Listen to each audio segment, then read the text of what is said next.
किस रूप में मैं साईं को पुकारूं, किस रूप में मैं बाबा को भजूं, मैं क्या करूं जो साईं की कृपा मुझ पर बरसने लगे। ऐसा कौन सा विधान करूं कि मेरे साईं खुश हो जाएं।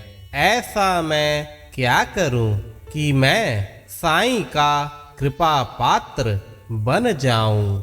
ऐसी ही भिन्न भिन्न प्रकार की बातें तुम्हारे मन में चलती रहती हैं। इन बातों से मन भटकाव की ओर बढ़ता है।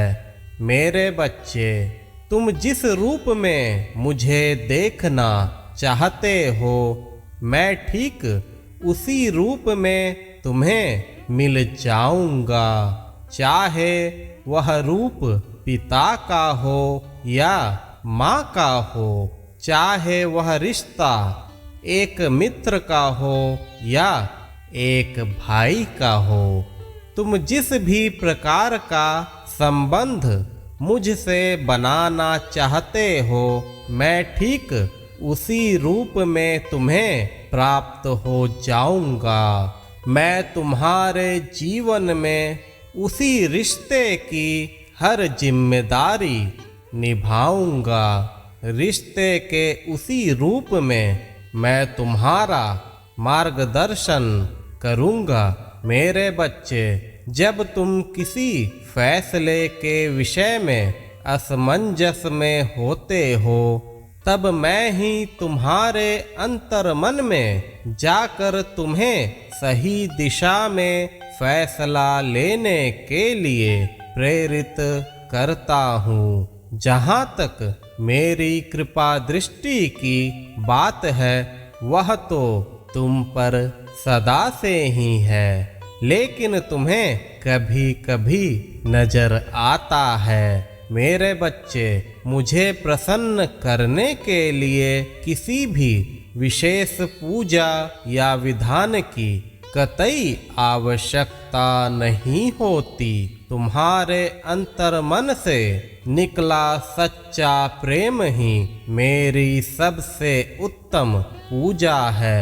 मैं इन आडंबरों से सदा दूर रहता हूँ और अपने भक्तों को भी इनसे दूर रहने की प्रेरणा देता हूँ। मेरे बच्चे, तुम मुझे खुश करने के तरीके ढूंढ रहे हो। मैं तुम्हारे मन की बात अच्छी तरह जानता हूँ। मेरे बच्चे, अगर मैं तुमसे खुश नहीं होता तो तुम्हें मेरा सानिध्य कैसे प्राप्त हो पाता। तुम्हारे मन में चल रहा भक्ति भाव कैसे उमड़ पाता। यह सिर्फ मेरी इच्छा से ही संभव है। बिना मेरी इच्छा के कोई भी मेरे समक्ष नहीं आ सकता। सच्चे भाव से ऐसे ही मुझे याद करो। यही मेरी प्रसन्नता का सबसे उत्तम कारण है। ज्यादा विधि विधान से बचो मेरे बच्चे। मैं जानता हूँ कि तुम्हारी एक इच्छा है जो तुम्हें ऐसा एहसास कराती है कि वह तो नामुमकिन है, पर इतना अवश्य याद रखना, तुम्हारे साईं के रहते कुछ भी नामुमकिन नहीं है। मेरे रहते सब मुमकिन है। मैं तुम्हारी वह इच्छा भी अवश्य पूर्ण करूँगा, लेकिन तुम्हें सबूरी रखनी होगी। उचित समय की प्रतीक्षा अवश्य करनी होगी। अपने साईं पर सब छोड़ कर देखो। श्रद्धा और सबूरी से काम लो, फिर देखना नामुमकिन भी मुमकिन हो जाएगा। खुशियाँ ही खुशियाँ पाओगे। तुम्हारी उम्मीद से कहीं अधिक तुम्हें प्राप्त हो जाएगा। जो तन मन से मेरा हो जाता है उसे जीवन में हर सुख प्राप्त हो जाता है। सदा खुश रहो मेरे बच्चे।